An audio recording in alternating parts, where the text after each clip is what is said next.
Welcome to my channel. আপোনালোকে নিশ্চয় ভালে আছে মই আজি নতুন এটা আপোনালোকৰ ওচৰত ৰেচিপি লৈ আহিছো বইল চিকেন মানে কেনেকৈ চিকেন মানে বইল কৰিব পাৰি আৰু খাব পাৰি তাৰ কাৰণে মই আহকচোন আপোনালোকক কি লাগে মই দেখাই দিওঁ এটো মোৰ লোকেল চিকেন একদম খুব কম ওয়েটৰ লব 400-500 গ্ৰাম সৰু হলে ভাল হয় আৰু এইখিনি মোৰ পিয়াজৰ নলা মানে পিয়াজৰ পাত পিয়াজৰ নলা আৰু পিয়াজৰ পাতৰ মাজত ডিফাৰেন্স আছে পিয়াজৰ পাতটো লোৱালে বেছি সোৱাদ হয় হেতু কাৰণে পিয়াজৰ পাতটো লব যদি নাথাকে তেন্তে আপোনালোকে পিয়াজৰ নল দিলেও একো প্ৰবলেম নহয় আৰু এইখিনি হৈছে একদম লোকেল লাই শাক মই লাই শাকখিনি কাটি লোৱা নাই মই পিছত দেখাম মই কেনেকৈ দিম লাই শাকখিনি তাৰপিছত আমাক লাগিব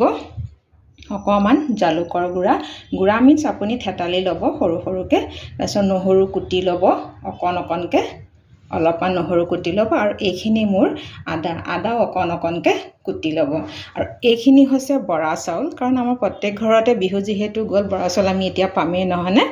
গতিকে বৰা চাউলকন আমাৰ ঘৰত চবতে থাকে গতিকে বৰা চাউলকন আপুনি বনাম বুলি ভাবিলে ৰাতিপুৱাতে অকমান সময় 2 ঘণ্টা 3 ঘণ্টা ধৰি ভিজাই থব এতিয়া চাও আহক মই কেনেকৈ বইল চিকেন বনাও ইয়া মই কেৰাহীখন পাতিয়ে থৈছো গৰম হ'বলৈ তাৰপিছত বইল চিকেন বনালে সাধাৰণতে আপোনালোকে একদম তেলটো অকনমান 2-3 ড্ৰপ দিব দেখিছেনে মই জাস্ট এই অকনমান দিছো যাতে কেৰাহীখন লৰচৰ হয় ধুনিয়াকে কেৰাহীখনত তেলখিনি জাস্ট এনে লাগে আৰু কাৰণ নহবা আমাৰ চিকেনখিনি সহজে নপটককে ধৰি লব সহজে আমি লৰাব কাৰণতে অলপ প্ৰবলেম হ'ব হেতু কাৰণে জাস্ট আমি 3 ড্ৰপ বা 4 ড্ৰপ দি ললো আৰু আপুনি গেছৰ ফ্লেমটো একদম ল কৰি লব তাৰপিছত মই ইয়াতে প্ৰথমে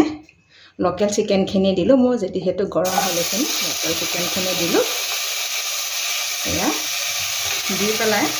মই অকমান লৰা বগৰাই দিম অকমান ঘনাই পেলাই পটককে লৰাই বগৰাই দিব চিকেনখিনি পানী আহিবলৈ দিব এয়া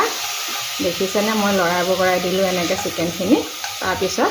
অকমান এনেকৈ লৰাই বগৰাই দি পেলাই চিকেনখিনি লৰাই বগৰাই দিওঁতে মানে ধৰি লবও পাৰে হেতু কাৰণে আমি সোনকালে অকমান ইয়াতে সোৱাদ অনুযায়ী নিমখ দি দিম নিমখ দিলে মানে চিকেনখিনিৰ পৰা সোনকালে পানী ওলাব আৰু তেতিয়া মানে চিকেনখিনি ধৰি নাযায় একদম সহজ বইল চিকেন বনাবলৈ আৰু হেলথৰ কাৰণেও বিৰাটেই ভাল লোকেল চিকেন বইল কৰি খাবলৈ আৰু যেহেতু আমাৰ এতিয়া ঠাণ্ডা দিন এইকণ সুপৰ দৰেও খাব পাৰি আৰু আপুনি ভাতৰ লগতো খাব পাৰে যাৰ যেনেকুৱা পছন্দ হয় আৰু এয়া মই অলপ সময় ইয়াক 5 মিনিট 10 মিনিট মান ভাজি লম এয়া মই 10 মিনিট এখিনি ভাজি ললো দেখিছেনে একদম চিকেনখিনি মানে আপোনাৰ অকমান ৰঙচুৱা টাইপ হৈছে যেহেতু এতিয়া মই ইয়াতে ফাৰ্ষ্টতে মই নহৰুখিনি দিম কুটি থোৱা নহৰুখিনি দিলো দি ইয়াতে মিলালো অলপ সময় এখিনি দি পেলাই ভাজিম তাৰপিছত মই অকমান কুটি থোৱা আদাখিনি দিলো আৰু লগতে মই অকমান জালুকৰ গুড়াখিনিও দি দিলো দি পেলাই মই আকৌ এখিনি পুৰা 10 মিনিটলৈ এনেকৈ ভাজি থাকিমকে এটো নহৰুখিনি আদাখিনি আৰু জালুকখিনি আৰু চিকেনখিনি ধুনিয়াকৈ ভাজি ললো 10 মিনিট নহৰু আৰু আদাৰ কেঁচা হেৰিটো স্মেলটো নাইকিয়া হ'ল যেহেতু এতিয়া মই চিকেনখিনিৰ কাৰণে অলপমান গৰম পানী ঢালি কাৰণ চিকেনখিনি মোৰ সিজিব লাগিব মই যিমানখিনি চুপ বনাম বুলি ভাবিছো বা বইল কৰিম বুলি ভাবিছো যিমানখিনি লাগে মোক জুলটো গতিকে সিমানখিনি মই পানী দিলো আৰু এটো মই 20 মিনিটৰ কাৰণে এতিয়া ঢাকনা মাৰি দিম আৰু 20 মিনিট গল পিছত মই খুলি চাও দেখিছেনে ধুনিয়াকৈ চিকেনখিনি হাফ ডান হৈছে গৈ মোটামুটি এনেকুৱা হাফ হলে আপোনাৰ ৰংটো ইমান ধুনিয়া হৈছে দেখিছেনে আৰু লোকেল চিকেন যেহেতু তাৰ পৰা অকন অইল ওলায়ে গতিকে হেতু কাৰণে হালধীয়া হৈ গৈছে ইয়াতে কোনো ধৰণৰ হালধি মই ব্যৱহাৰ কৰা নাই এতিয়া যেহেতু মোৰ এটো হাফ ডান হ'ল এতিয়া মই পিয়াজৰ পাতখিনি যে কাটি থৈছিলো পিয়াজৰ পাতখিনি ইয়াত হেনেকৈ দি দিলো দি আৰু মই যিখিনি লাই শাক ধুই থৈছিলো আপোনালোকক মই দেখাইছিলো আগতে এইখিনি লাই শাকখিনি হাতেৰেহে মই এনেকৈ চিঙি দিম কিন্তু মই দা বা বঠি বা কটাৰী চুৰি একো নলগাওঁ, কাৰণ কুটি পেলাই নল'ব। কুটি পেলাই ল'লে মানে তাৰ সোৱাদটো ইমান ভাল নহয়। হাতেৰে ছিঙি যেতিয়া আপুনি বনাব, এইটো চিকেনখিনিৰ লগতে এনেকৈ লৰাই বগৰাই দিলোঁ। শাক যিহেতু ইয়াত একেবাৰে মিহলি হৈ যাব, সিজিব, গতিকে মই এইখিনি হোৱাৰলৈকে মই আৰু এটা কাম কৰোঁ। এইটো মই খুন্দনা ল'লোঁ আৰু মই বৰা চাউলখিনি যে ভিজাই থৈছিলোঁ, এইখিনি বৰা চাউল মই ইয়াতে বৰা চাউলখিনি ল'লোঁ।